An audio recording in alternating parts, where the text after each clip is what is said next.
Marie Dubois, infirmière dévouée à l'hôpital Saint-Michel de Paris, était habituée aux longues heures de travail et aux défis quotidiens liés à la prise en charge des patients. Or, au cours des derniers mois, elle a remarqué quelque chose d'étrange dans les diagnostics du docteur Pierre Laurent, cardiologue réputé à l'hôpital.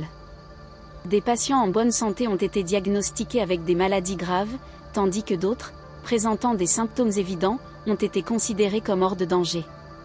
Une nuit, après un quart de travail particulièrement fatigant, Marie observe un patient, Monsieur Jean Moreau, chez qui on a diagnostiqué une grave maladie cardiaque mais qui, selon ses propres examens, semblait en bonne santé.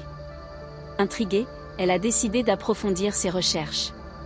Marie a commencé son enquête en examinant attentivement les dossiers médicaux des patients du docteur Laurent. Elle a comparé les diagnostics avec les résultats des analyses de sang, des électrocardiogrammes et d'autres tests. Plus elle enquêtait, plus elle découvrait des incohérences.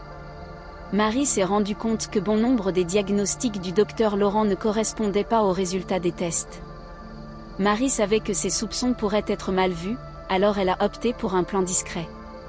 Le lendemain, alors qu'elle réorganisait le matériel médical dans la salle d'examen, elle a caché un petit enregistreur vocal dans un coin de la pièce, espérant capter des conversations qui pourraient clarifier ses doutes.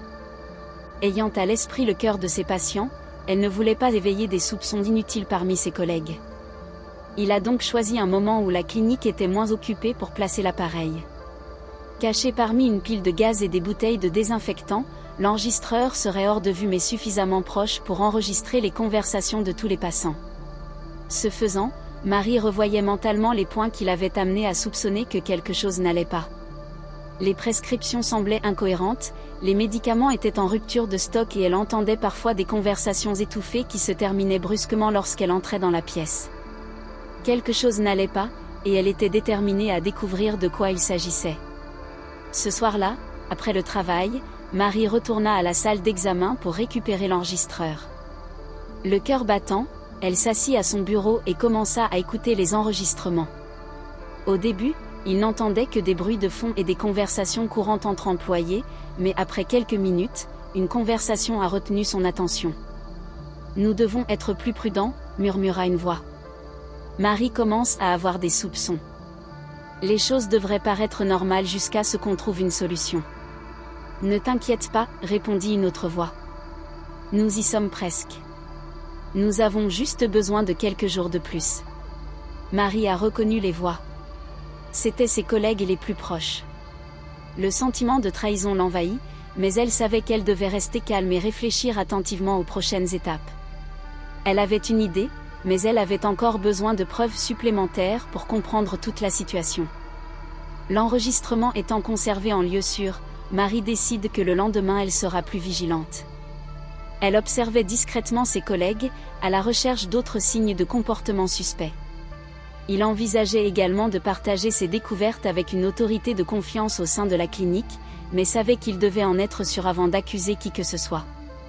Marie était déterminée à découvrir la vérité et à protéger ses patients, même si cela impliquait de dénoncer ceux en qui elle avait confiance.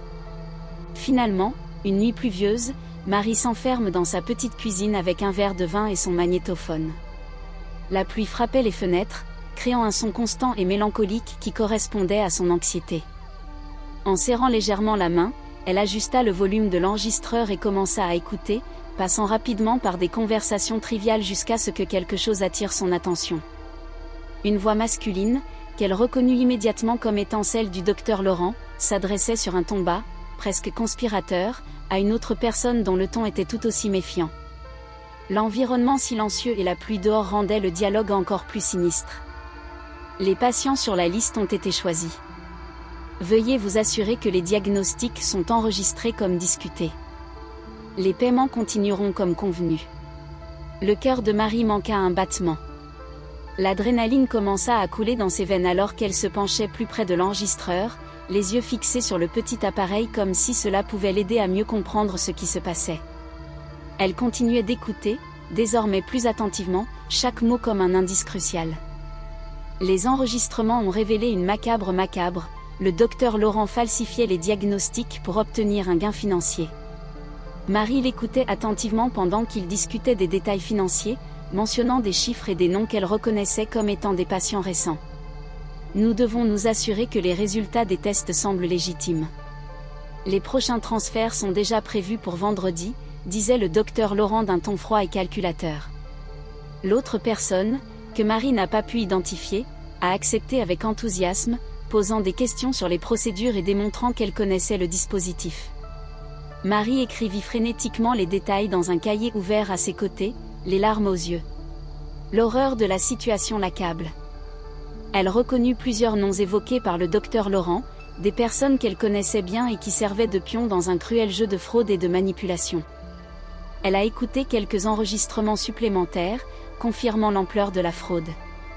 Le docteur Laurent a évoqué des chiffres précis les montants qu'il recevait en échange des faux diagnostics et a fait référence à des paiements futurs qui garantiraient la continuité du dispositif. Marie se sentait trahie et indignée, mais aussi déterminée. Les preuves qu'il avait entre les mains étaient claires et irréfutables. Elle savait qu'elle ne pouvait pas ignorer ce qu'elle avait découvert.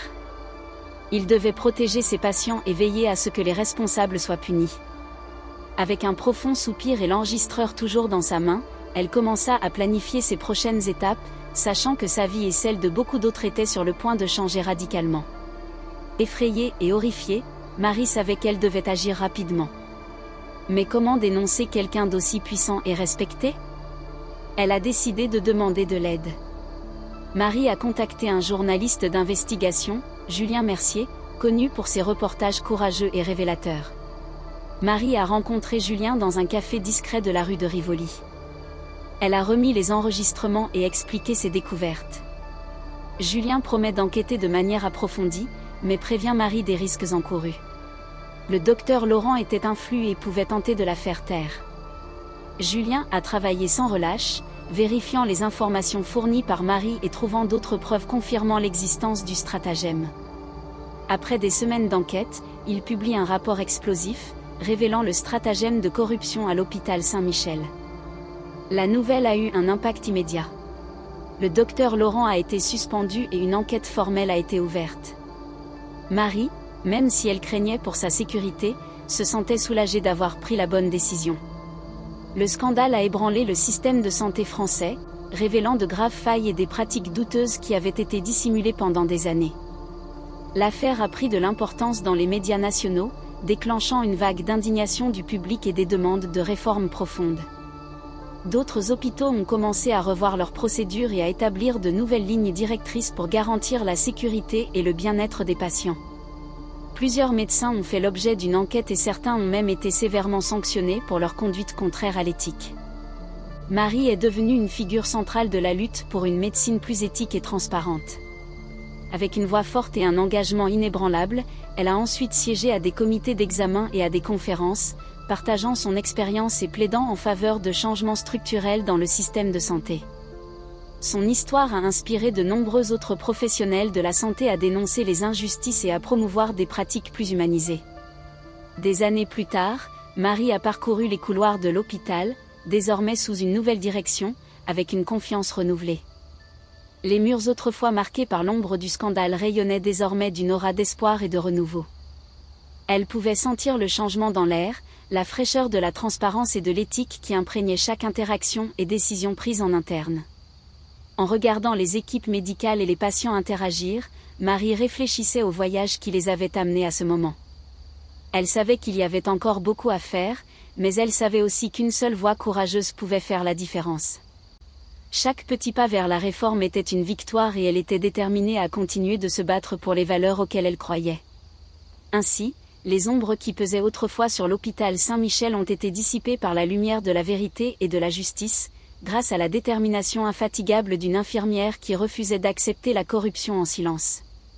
L'héritage de Marie n'est pas seulement une histoire de dépassement personnel, mais plutôt un témoignage du pouvoir de l'intégrité et de la persévérance dans la quête d'un système de santé plus juste et plus humain. Aidez-nous à atteindre l'objectif d'1 million d'abonnés, abonnez-vous, cela nous motive à apporter plus d'histoires comme celle-ci.